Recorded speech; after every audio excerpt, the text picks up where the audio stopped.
Naye waziri wa nishati na petroli Opiyo Wandayi amepuuzilia mbali madai ya kiongozi wa chama cha DCP Rigathi Gachagua kuhusu udhibiti wa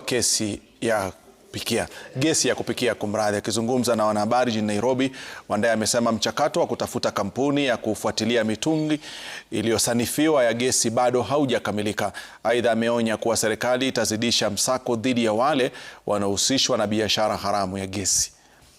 The cartel that is involved in illegal refilling and other unscrupulous business activities should stay warned that we are coming for you. We're coming for you.